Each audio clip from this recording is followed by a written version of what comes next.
Coming down the stairs, I heard a lot of laughter in the living room. My daughter-in-law was showing my house to a buyer.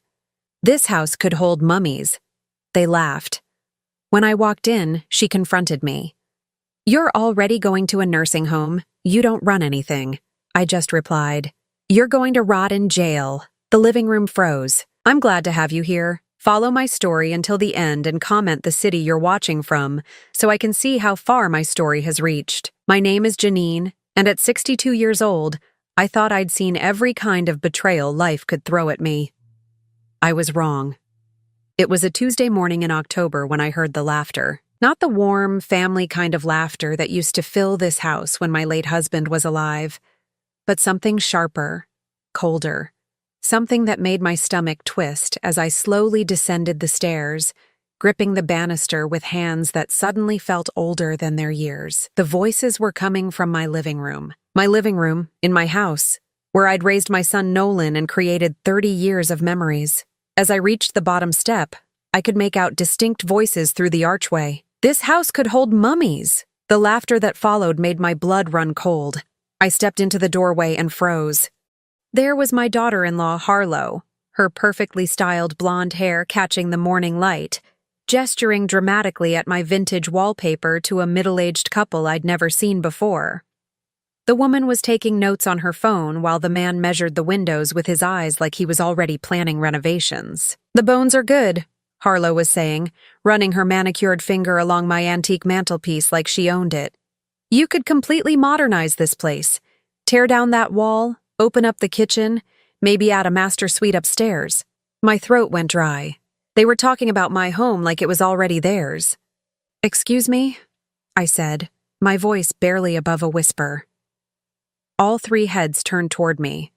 The couple looked embarrassed, shifting uncomfortably. But Harlow's face didn't show even a flicker of shame. Instead, she straightened her shoulders and gave me that smile I'd learned to fear over the past 2 years since she married my son. "Oh, Janine," she said, her voice dripping with false sweetness. "I didn't expect you to be up so early." "This is my house," I said, finding my voice. "What are these people doing here?" The man cleared his throat. "We're the Hendersons. We were told this property was for sale." My legs nearly gave out. "For sale?" Harlow stepped between me and the couple, her smile never wavering. "I'm so sorry," she said to them, lowering her voice just enough that I had to strain to hear. "She gets confused sometimes. The family is handling all the arrangements." The humiliation hit me like a physical blow. She was talking about me like I wasn't even there, like I was some senile old woman who didn't understand what was happening in her own home. "I am not confused," I said, my voice getting stronger. "This is my house, and I did not put it up for sale." Harlow's mask slipped for just a second, and I saw something ugly flash in her green eyes. Then she was all sympathy again, turning back to the Hendersons. "Perhaps we should continue this conversation another time," she suggested, "when things are more settled." As the couple gathered their things and headed for the door, I heard the woman whisper to her husband, "Poor thing. It's so sad when they lose their grip on reality." The front door closed behind them with a soft click that sounded like a gunshot in the sudden silence. Harlow turned to face me, and now there was no pretense of kindness in her expression. "Sit down, Janine," she said, her voice flat and businesslike. "In my own living room?" I shot back, but I was shaking now, the full reality of what had just happened starting to sink in. "You're already going to a nursing home," Harlow said matter-of-factly, smoothing an invisible wrinkle from her designer blouse. "You don't run anything anymore. Nolan and I are making the decisions now." The words hit me like ice water. A nursing home? When had this been decided? How had this been decided without me? "Where is my son?" I demanded. "At work, where responsible adults go during the day," Harlow replied. "Don't worry, he knows all about this. He signed the paperwork yesterday." I felt the room start to spin. Nolan had signed paperwork? My own son had agreed to sell my house and put me in a nursing home without even discussing it with me? "You can't do this," I whispered. Harlow pulled out her phone and began typing, not even bothering to look at me. "Actually, we can. You see, Nolan has power of attorney now. I helped him understand that you're not capable of making these kinds of decisions anymore. Power of attorney. The words echoed in my head like a death sentence. When had my son gotten power of attorney? When had I supposedly become incompetent? The nursing home is very nice, Harlow continued conversationally, still focused on her phone. Sunset Manor. I picked it out myself. They have activities and everything. Bingo on Wednesdays. Sunset Manor. I knew that place. It was the cheapest facility in town, the one where people went to be forgotten, the one where my neighbor, Mrs. Patterson, had died last year after her family dumped her there. I'm not going anywhere, I said, surprised by the steel that had crept into my voice. For the first time since the Hendersons left, Harlow looked directly at me, really looked at me, and I saw something in her eyes that made my blood turn to ice. She wasn't just planning to get rid of me, she was enjoying it. Oh, but you are, she said softly. The papers are already signed. Your room is already reserved. The moving truck comes next week. That's when the rage hit me. Pure, white-hot fury that burned away the shock and fear and confusion. This woman, this stranger who had married my son 2 years ago, thought she could just erase me. Thought she could take my life, my home, my dignity, and package it all up with a neat little bow. I looked at her standing in my living room, in the house where I'd nursed my husband through his final illness, where I'd celebrated my son's graduation, where I'd planned to live out my remaining years in peace. And I smiled. You know what, Harlow? I said, my voice perfectly calm now. You're going to rot in jail. The silence that followed was deafening. Harlow's phone slipped from her fingers, clattering onto the hardwood floor my husband had installed with his own hands 40 years ago. Her face went completely white. What did you say? You heard me. I was still smiling, and I could see it was unnerving her. Good. Let her be unnerved. Let her wonder what I knew. Because the truth was, I knew a lot more than she realized. A lot more than anyone realized. I turned and walked toward the kitchen, leaving her standing there in shock. Behind me, I heard her scrambling to pick up her phone, her breathing quick and shallow. Janine, she called after me. What do you mean by that? Janine. But I didn't answer. I had phone calls to make and plans to set in motion.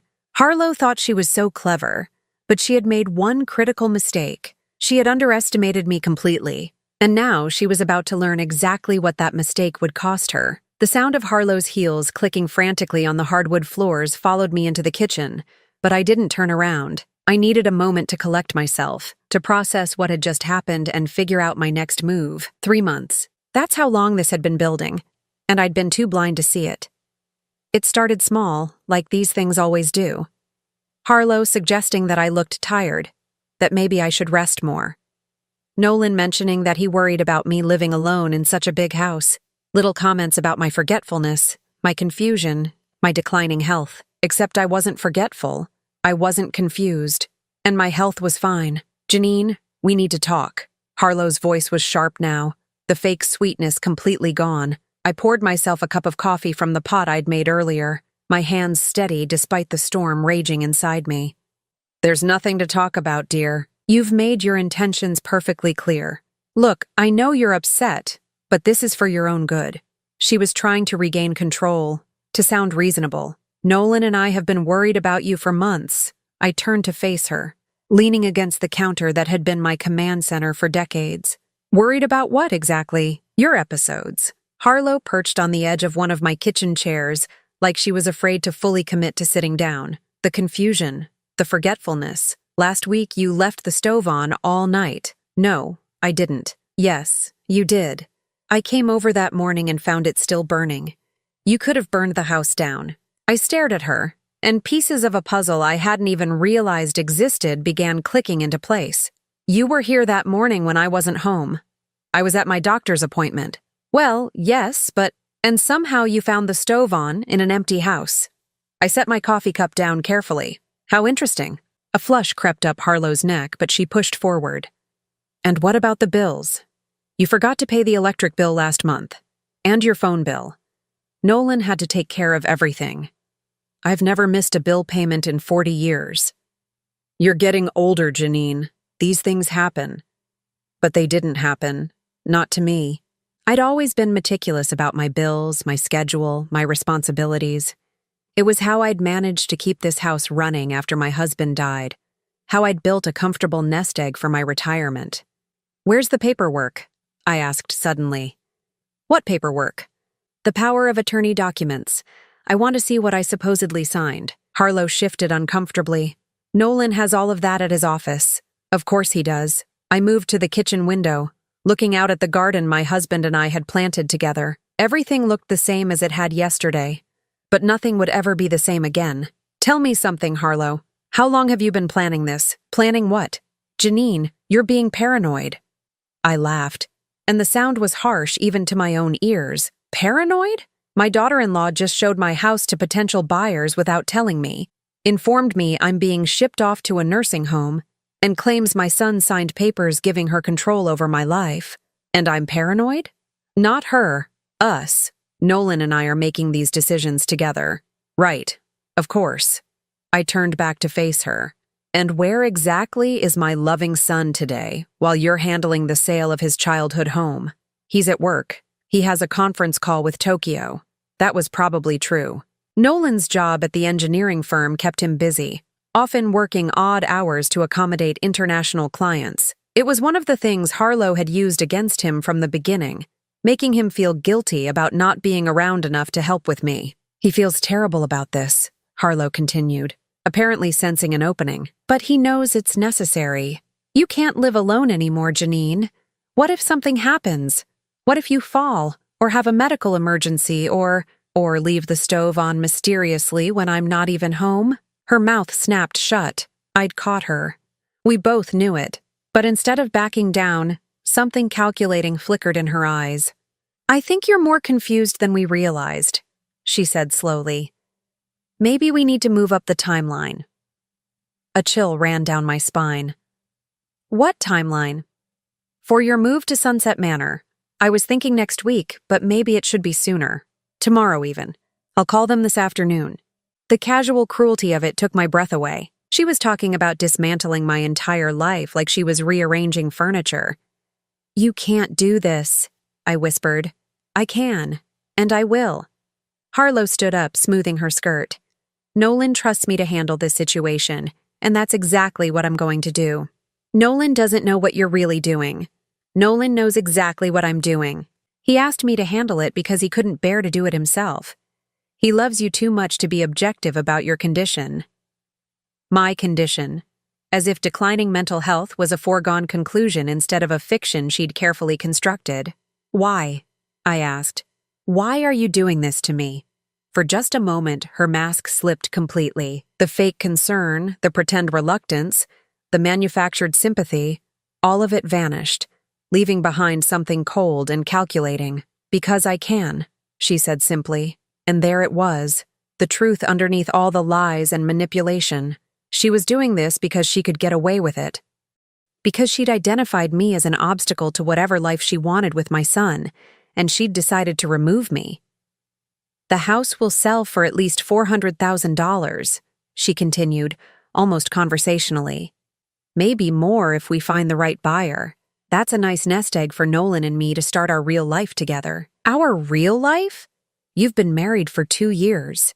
Our real life without his mother hovering over everything."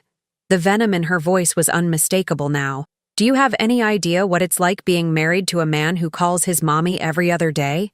Who rushes over here every weekend to check on you?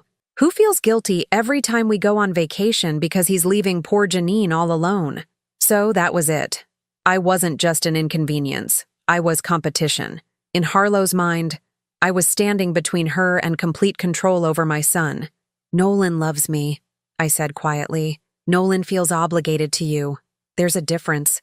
She picked up her purse from the counter, checking her reflection in the chrome surface of my refrigerator. "But don't worry. Once you're settled at Sunset Manor, he'll visit sometimes. Holidays, probably. Maybe your birthday." The casual dismissal of a lifetime of love and sacrifice hit me like a slap. This woman truly believed she could erase me from my son's life as easily as she was erasing me from my home. "I'll fight this," I said. "With what? You have no money of your own anymore. It's all in joint accounts with Nolan now, remember?" No legal standing since you're mentally incompetent. No allies since everyone can see how confused you've become lately. She paused at the kitchen doorway, looking back at me with something that might have been pity if it weren't so calculating. Face facts, Janine. You've already lost. The front door slammed behind her, leaving me alone in the kitchen where I'd made countless meals for my family, where I'd comforted my son through broken hearts and celebrated his achievements. But as I stood there in the silence, surrounded by 40 years of memories, I realized something that Harlow hadn't counted on. She was absolutely right about one thing. I had been planning, but not for a nursing home. I'd been planning for her, and she had just given me everything I needed to destroy her completely. I reached for my phone, scrolling through my contacts until I found the number I needed. It rang 3 times before a familiar voice answered. "Detective Morrison? It's Janine Fletcher. I think it's time we had that conversation we discussed."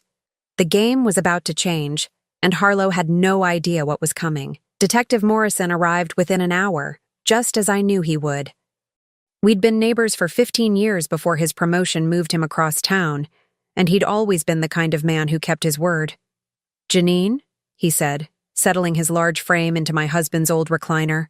"When you called 6 months ago about running background checks, I thought you might be overreacting. Now I'm thinking maybe you weren't." I poured him coffee in the mug I'd always kept for his visits, the one with "World's Best Neighbor" that his daughter had given me one Christmas. Some traditions die hard, even when the world is falling apart around you. "Tell me what you found," I said, though I already knew most of it. What I needed was confirmation, official documentation, proof that would hold up when this whole mess exploded. Rick Morrison had been a detective for 23 years, and his expression told me everything I needed to know before he even opened his mouth. "Your instincts were right, Janine. Harlow Chen, or rather the woman calling herself Harlow Chen, has a history." My hands were steady as I set down my coffee cup, but my heart was racing. 6 months ago, something about my new daughter-in-law had felt wrong. Not obviously wrong, not dramatically wrong, just off. Little things that didn't add up, stories that changed slightly each time she told them, gaps in her past that she glossed over with that bright smile. So I'd done what any protective mother would do.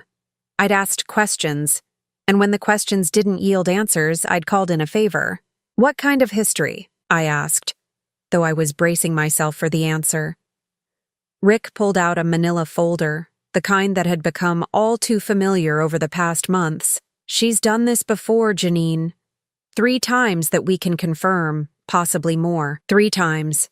The number hit me like a physical blow, even though I'd suspected something like this. The first was in Phoenix, Arizona, about 8 years ago. Married a widower named Robert Chen. That's where she got the last name she's using now. Robert was 74, had early-stage dementia. Harlow convinced his family that he needed full-time care, got herself appointed as his healthcare proxy, and moved him into a memory care facility. What happened to him? Died 18 months later. Natural causes, but the timing was convenient. By then, she'd sold his house, liquidated his investments, and transferred most of his assets into accounts she controlled. The family tried to fight it, but the legal documentation was solid. She walked away with nearly $300,000. I felt sick. This wasn't just greed, this was a pattern, a calculated, practiced method of destroying lives. The second case was in Denver, Rick continued.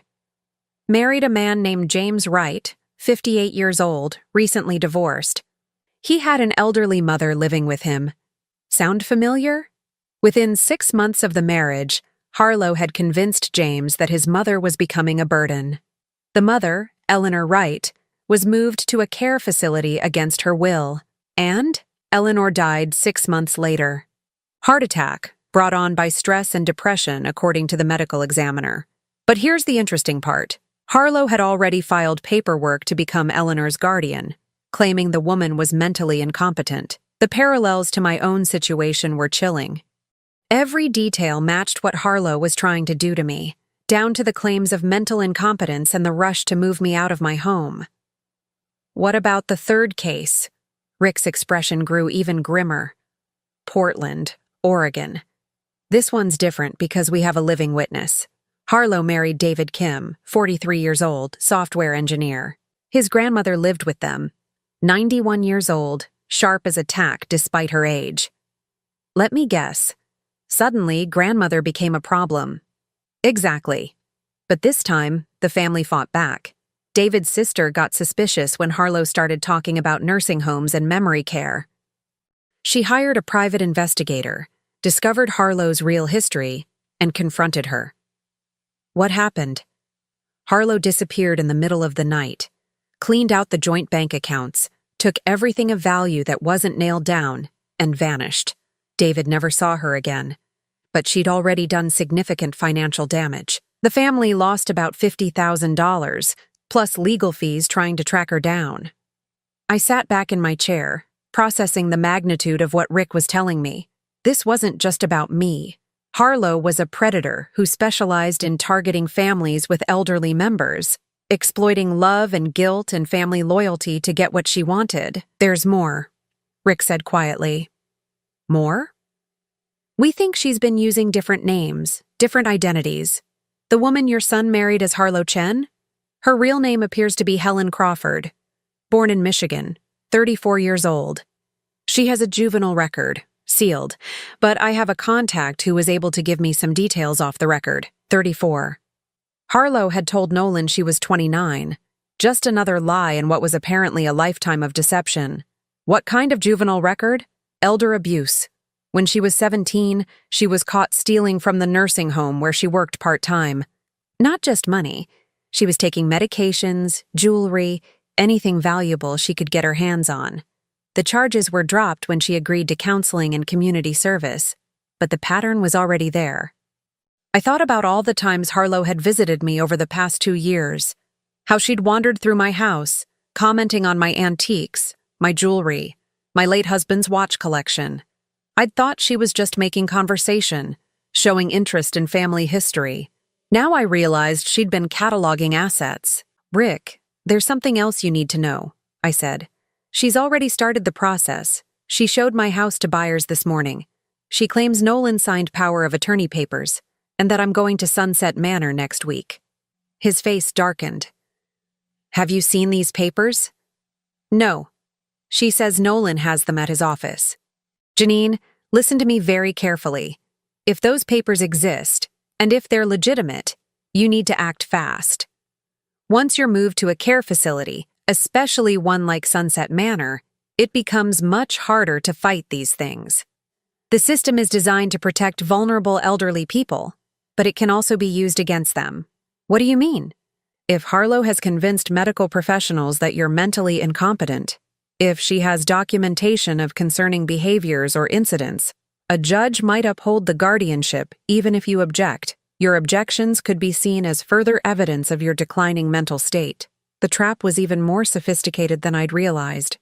Every staged incident, every manufactured emergency, every carefully documented episode had been building toward this moment when my own words would be used as evidence against me. But we have her history now, I said. Surely that changes things. It helps, but it's not enough. We need proof that she's actively defrauding you, not just evidence that she's done it before. We need to catch her in the act. I smiled for the first time since this nightmare began. What if I told you I've been recording every conversation we've had for the past 3 months? Rick's eyebrows shot up. Every conversation? Every single one. I started wearing a small digital recorder after that incident with the stove. I wanted to document my interactions with her in case my memory was actually starting to go. I paused. Turns out, my memory is just fine. But I have hours of audio of Harlow discussing her plans for me, talking about how much money the house will bring, even joking about how easy it is to manipulate Nolan. Janine, Rick shook his head in amazement. That's exactly what we need. But there's something else we should discuss. Something bigger. Bigger how? I did some checking on Sunset Manor, the facility where she wants to place you. They've had an unusually high number of deaths in the past 2 years. Natural causes, all of them. But the pattern is concerning.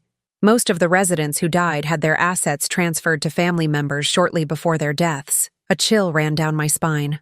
You think she's working with someone there? I think Harlow Chen, or Helen Crawford, or whatever her real name is, has connections we haven't uncovered yet. And I think you stumbling onto this might have prevented something much worse than just losing your house. The weight of what he was saying settled over me like a heavy blanket. This wasn't just about greed or convenience. This was about something darker, more systematic. What do we do now? I asked. Rick leaned forward, his expression serious but determined. Now we set a trap, and this time, we make sure she can't disappear in the middle of the night. I thought about Nolan, my sweet boy who had no idea he'd married a monster. I thought about all the other families Harlow had destroyed, all the elderly people who'd died alone and forgotten because of her schemes. Tell me what you need me to do, I said. Because this wasn't just about saving myself anymore. This was about stopping a predator who had been hunting vulnerable families for years. And I was going to make sure her hunting days were finally over. The next morning, I woke up before dawn with the kind of clarity that comes from finally understanding the full scope of what you're fighting. Rick had left me with homework, specific things to look for, questions to ask, ways to draw Harlow out without making her suspicious. But as I sat at my kitchen table with my morning coffee, staring at the folder of documents Rick had left behind, I realized there was something we'd missed. Something that had been nagging at me since yesterday's conversation.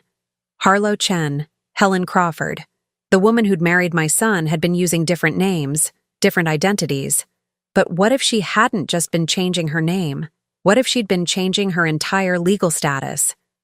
I picked up my phone and dialed a number I hadn't called in 20 years. Margie, it's Janine Fletcher. I know it's early, but I need a favor. Margaret Williams had been my best friend since high school, and she'd spent the last 30 years working in the county clerk's office. If anyone could help me dig into marriage records across multiple states, it was Margie. Janine, what on earth has you calling at 6 in the morning?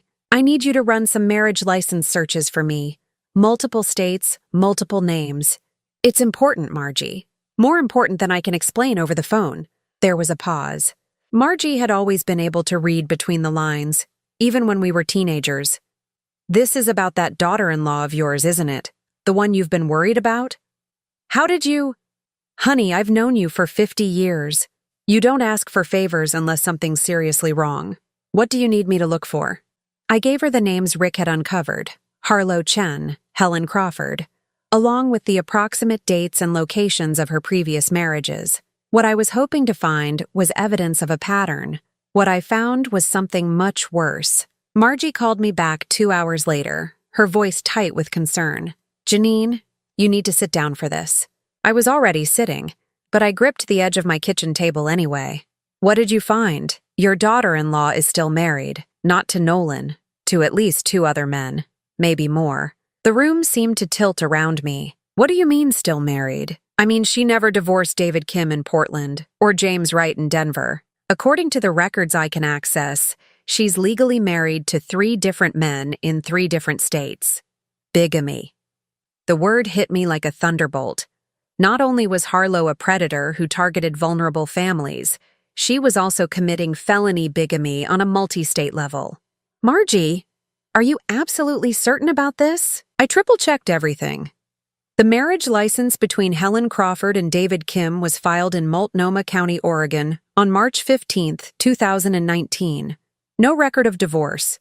The marriage between Harlow Chen and James Wright was recorded in Denver County, Colorado, on September 2, 2020. Also no record of divorce. And her marriage to my son? December 10, 2022, right here in our county, which means she was already married to 2 other men when she walked down the aisle with Nolan. I felt like I couldn't breathe. My son's marriage was invalid. Everything Harlow had claimed about being his wife, about having legal authority to make decisions, all of it was built on a foundation of lies. There's more, Margie continued. I found another marriage record, this one going back further. A Helen Crawford married Robert Chen in Maricopa County, Arizona, in 2014. He died in 2016, but get this, there's no record of her changing her name legally after his death. She just started using his last name. So Harlow Chen isn't even her legal name. Legally, she's still Helen Crawford. Has been this whole time. I thanked Margie and hung up, my mind racing. This was huge, bigger than Rick and I had imagined. This wasn't just fraud. This was a systematic pattern of bigamy spanning multiple states in nearly a decade. But as I sat there processing this information, I realized something else. Knowledge was power, but timing was everything. If I revealed this too soon, Harlow might disappear again like she had in Portland. If I waited too long, she might succeed in having me declared incompetent and committed. I needed to think strategically.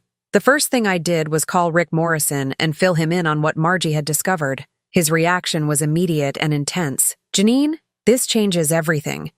Bigamy is a federal crime when it crosses state lines. We're not just talking about elder abuse anymore.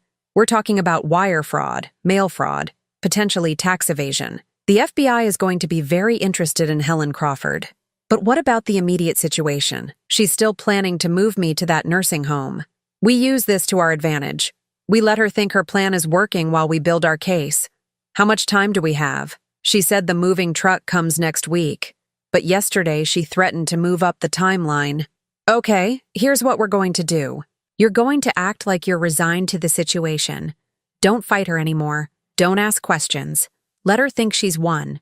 Meanwhile, I'm going to coordinate with the FBI and the district attorney's office. We're going to set up surveillance, document everything. And when we move, we're going to make sure she can't wiggle out of this. What if she tries to move me before then? She won't. Think about it. She needs time to finalize the house sale, transfer assets, cover her tracks. Moving you too quickly would raise red flags with the nursing home, with your son, with anyone who might ask questions later. She's going to stick to her timeline because it's the safest approach. After I hung up with Rick, I sat in my kitchen for a long time, thinking about my next move. I had the truth now, all of it. But the truth alone wasn't enough. I needed to be smarter than Harlow had been, more careful, more strategic. That's when I remembered the safety deposit box. 25 years ago, when my husband was diagnosed with his heart condition, we'd set up a safety deposit box at First National Bank. It contained our important documents, some jewelry, and other valuables we wanted to keep secure. After he died, I'd continued to pay the annual fee, but I hadn't been to the box in years. Until today. I drove to the bank, my hands steady on the wheel despite the magnitude of what I was planning. The safety deposit box was exactly as I'd left it, filled with documents and mementos from a lifetime of careful planning. But today, I was adding something new. I pulled out a small digital recorder, the same one I'd been using to document my conversations with Harlow, and set it carefully inside the box. Along with it, I placed copies of all the evidence Rick had gathered, Margie's marriage record searches, and a detailed letter explaining everything I'd discovered about Helen Crawford's criminal history. If something happened to me, if Harlow's plan succeeded and I ended up in Sunset Manor unable to defend myself, this evidence would still exist. Rick knew about the safety deposit box now, and he had explicit instructions to access it if I became incapacitated. But I wasn't planning to become incapacitated. I was planning something much different. As I drove home, I called Nolan's office. His secretary put me through immediately. "Mom, is everything okay? Harlow said you've been having some difficulties lately." The concern in my son's voice broke my heart. He had no idea that the woman he'd married was a predator, that their entire relationship was built on lies, that she'd been planning to destroy our family from the moment she walked into our lives. "I'm fine, sweetheart. I was just calling to see if you'd like to come to dinner on Sunday. It's been too long since we had a real conversation." "That sounds great, Mom. I'll check with Harlow about our schedule." "Actually," I said carefully, "I was hoping it could just be the two of us. Like when you were growing up. We could make that pot roast you always loved." There was a pause. "Mom, Harlow and I are married now. We do things together." "Of course. I just thought it might be nice to have some one-on-one time with my son. But if Harlow wants to come, she's welcome. Let me talk to her and get back to you." After I hung up, I realized I was smiling for the first time in days, because I knew exactly what Harlow's response would be. She wouldn't want Nolan having private conversations with me. Not now, when she was so close to achieving her goal. She'd find a way to be there, to monitor every word, to make sure I didn't say anything that might undermine her carefully constructed narrative, which was exactly what I was counting on, because Sunday dinner was going to be very interesting indeed. I was going to give Harlow exactly what she wanted, the appearance of a confused, defeated old woman who was ready to accept her fate. Right up until the moment I destroyed her completely, the trap was set. All I had to do now was wait for her to walk into it. Sunday dinner arrived with all the anticipation of a storm about to break. I'd spent 3 days preparing, not just the pot roast and mashed potatoes that Nolan loved, but the careful orchestration of what would be the most important conversation of my life. They arrived at 5 o'clock sharp, Harlow's hand possessively wrapped around my son's arm as if she were afraid he might escape. She was dressed casually but expensively, her blonde hair perfectly styled even for a family dinner, the picture of domestic perfection. "Something smells wonderful, Mom," Nolan said, giving me a hug that felt different somehow. More careful, more distant. I could see Harlow's influence in the way he held himself, the slight hesitation before he embraced me. "Just your old favorite," I replied, forcing warmth into my voice. "Why don't you two sit down while I finish up in the kitchen?" As I bustled around preparing the final touches, I could hear them talking quietly in the dining room.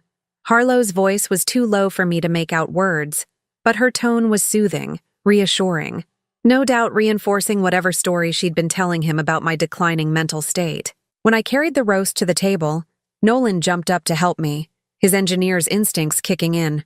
"Mom, you should have called. This looks heavy. I've been carrying roast to this table for 40 years, sweetheart. I think I can manage one more." But I let him help anyway, noting how Harlow watched our interaction with sharp eyes.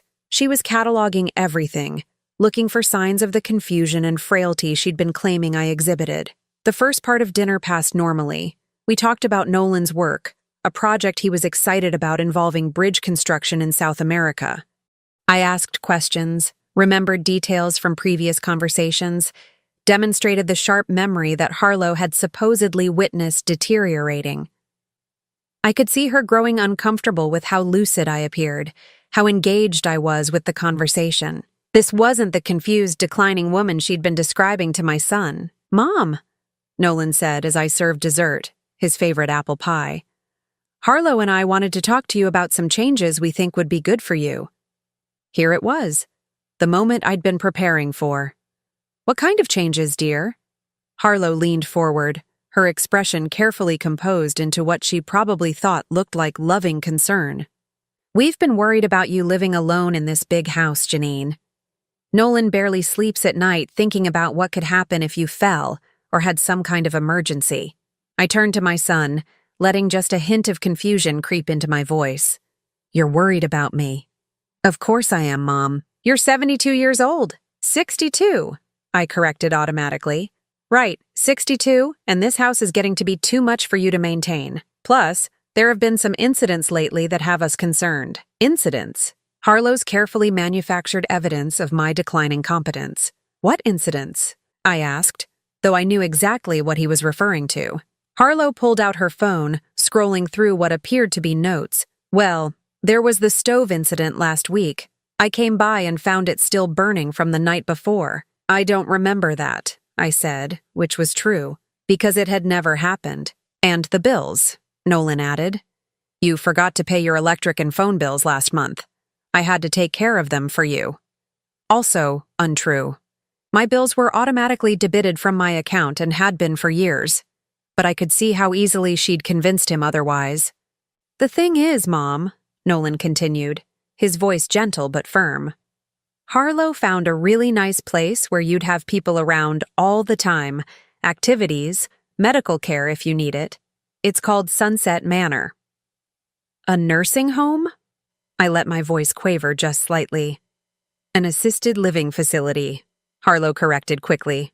"Very nice, very comfortable. You'd have your own room, meals provided, housekeeping. No more worrying about maintenance or bills or any of that stressful stuff. But this is my home," I said, looking around the dining room where we'd celebrated so many milestones. "Your father and I bought this house when you were just a baby, Nolan. All our memories are here. I know, Mom, and we're not talking about getting rid of anything important. We'll keep all the family photos, the special pieces, but the house itself, it's just too much. We've already had it appraised, Harlow added. It should sell for around $400,000, maybe more. That money can go into an account for your care. Make sure you're comfortable for the rest of your life. An account she would control, no doubt, just like she'd done with her previous victims. Have you found buyers already? I asked innocently. Harlow and Nolan exchanged a look. Actually, Harlow said, we've had some interest. There's a couple who looked at it earlier this week. They seem very excited about it. The Hendersons, the couple she'd brought through my house while I was out, the ones who'd talked about tearing down walls and modernizing everything. That was fast, I observed. Well, it's a seller's market right now, Harlow said smoothly. Good houses go quickly. I nodded, taking a sip of my coffee. And when would this all happen? Soon, Nolan said. We've already put a deposit down at Sunset Manor. They have a room available, and honestly, Mom, the waiting list is usually pretty long. We were lucky to get you in. Lucky. Or Harlow had connections there, just like Rick suspected. I see, I said quietly. And I suppose you've already made all the arrangements? We've handled the paperwork, Harlow said. Nolan has power of attorney now, so he can take care of all the legal details. You don't have to worry about any of that complicated stuff. Power of attorney, the documents I'd never signed, the authority I'd never granted. Could I see these papers? I asked. I'd like to understand what I'm agreeing to. Another exchange of looks between them. Mom, the important thing is that you trust us to take care of you, Nolan said. The legal details are, well, they're pretty boring. Lots of lawyer language. But surely I should know what rights I'm signing away. You're not signing away any rights, Harlow said, her voice taking on a slightly sharper edge. We're just making sure you're protected and cared for. I stood up slowly, as if the weight of their words was too much for me to bear sitting down. This is a lot to process, I said. I think I need some air. I walked to the kitchen window, looking out at the garden my husband and I had planted together. Behind me, I could hear Nolan and Harlow talking in low voices. She's taking it better than I expected, Harlow was saying. She seems more confused than usual tonight, Nolan replied. Maybe you're right about the timeline. When I turned back to them, I was holding my phone. There's something I need to tell you both, I said. What is it, Mom? I hit the play button on my voice recorder app. Harlow's voice filled the dining room, crystal clear and unmistakably cruel. Because I can. The house will sell for at least $400,000. Maybe more if we find the right buyer. That's a nice nest egg for Nolan and me to start our real life together. Our real life without his mother hovering over everything. The color drained from Harlow's face. Nolan looked confused, then shocked as he recognized his wife's voice.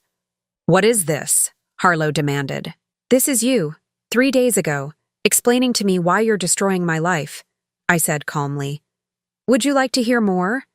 I have hours of recordings. I hit play again. This time it was Harlow's voice saying, Face facts, Janine. You've already lost. You have no money of your own anymore. No legal standing. No allies. Nolan was staring at his wife like he'd never seen her before. Harlow, what is she talking about? It's taken out of context, Harlow said quickly. She's confused, Nolan. This is exactly what we've been talking about. She's paranoid, recording conversations, making up stories. Making up stories? I reached into the drawer of my china cabinet and pulled out the folder Rick had given me. Like the story about your real name being Helen Crawford, or the story about your previous marriages to David Kim and James Wright and Robert Chen. Now Harlow looked genuinely terrified. I don't know what you're talking about. I'm talking about the fact that you're still married to at least 2 other men, which makes your marriage to my son invalid. I'm talking about the fact that you've done this exact same thing to 3 other families. I'm talking about the fact that Helen Crawford is a predator who specializes in targeting elderly family members. Nolan was looking back and forth between us like he was watching a tennis match, trying to process what he was hearing. "This is insane," Harlow said, standing up so quickly that her chair fell backward. "Nolan, she's having some kind of psychotic break. We need to call someone." "Sit down," I said, and there was something in my voice that made her freeze. "We're not done." I pulled out my phone and dialed a number. It rang twice before Rick Morrison answered. "Detective Morrison, it's time." Within 10 minutes, my dining room was full of law enforcement officers. Rick Morrison, 2 FBI agents, and a representative from the district attorney's office. They'd been waiting for my call, positioned nearby in case Harlow tried to run. "Helen Crawford," one of the FBI agents said, "you're under arrest for bigamy, wire fraud, mail fraud, and conspiracy to commit elder abuse." As they read her rights, Harlow looked at me with pure hatred. "You think you've won," she hissed, "but you've just destroyed your relationship with your son forever." I looked at Nolan, who was sitting in stunned silence as his world collapsed around him. "Maybe," I said, "but at least he'll be alive to hate me." Which is more than I can say for Robert Chen, James Wright, and Eleanor Wright.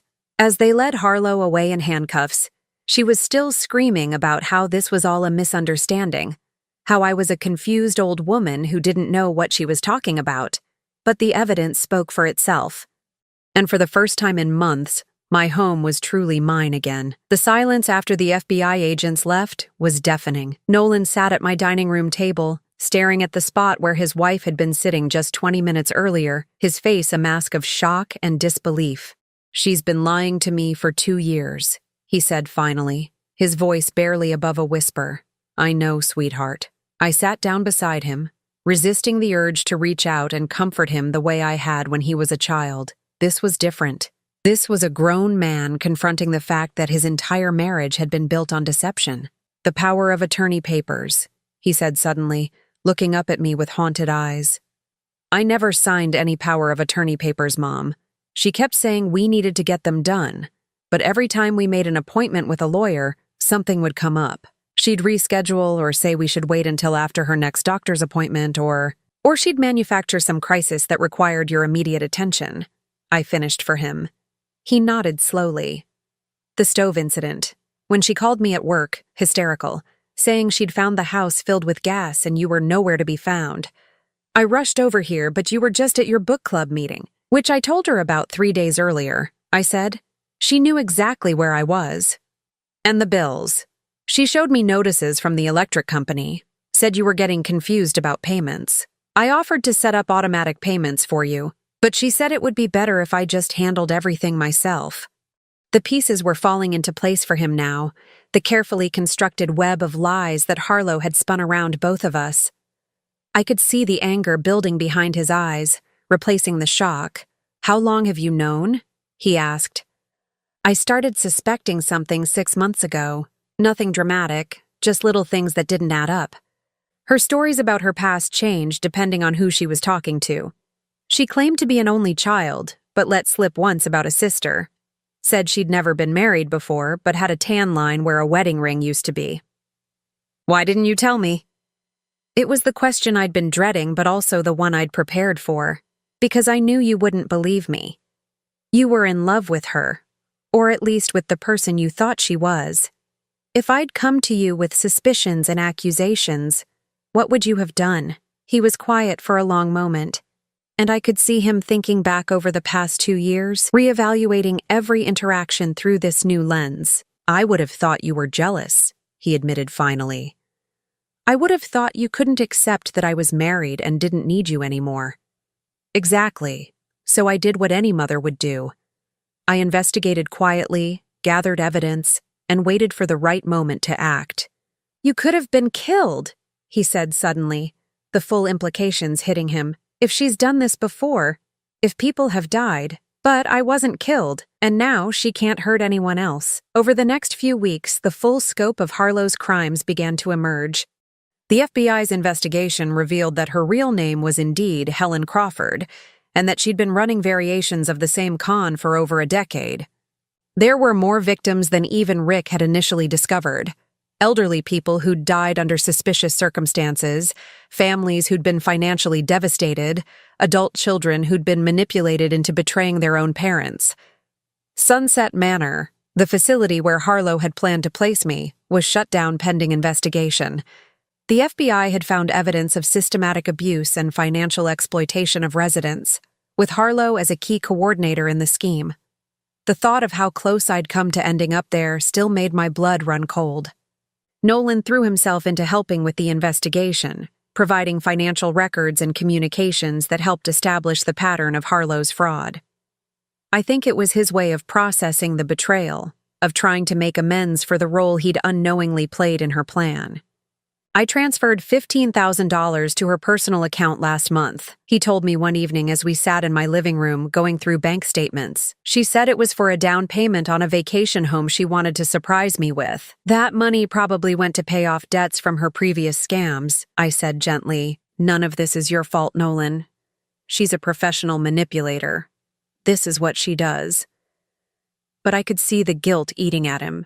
The knowledge that he'd been prepared to commit his own mother to a facility where she might have died alone and forgotten. 3 months after Harlow's arrest, we were both called to testify at her trial. The courtroom was packed with victims and their families, people who'd traveled from across the country to see justice served. When it was my turn to take the stand, I looked directly at Harlow as I spoke. She was thinner than before, her perfect blonde hair dulled by months in jail, her designer clothes replaced by an orange jumpsuit. But her eyes still held that calculating coldness I'd learned to recognize. She told me I had already lost, I said, repeating her words from that day in my kitchen. She said I had no money, no legal standing, no allies. She thought she had isolated me completely. But that wasn't true, was it? The prosecutor asked. No, I said, smiling for the first time since I'd entered the courtroom. What she didn't understand was that I had something she'd never had and never would have. What was that? People who genuinely loved me. Detective Morrison, who went above and beyond to help a neighbor in trouble. My friend Margie, who spent hours searching records to uncover the truth. My son, who once he understood what was really happening, stood by me completely. I paused, looking at Nolan in the gallery. Helen Crawford has spent her life using people and throwing them away.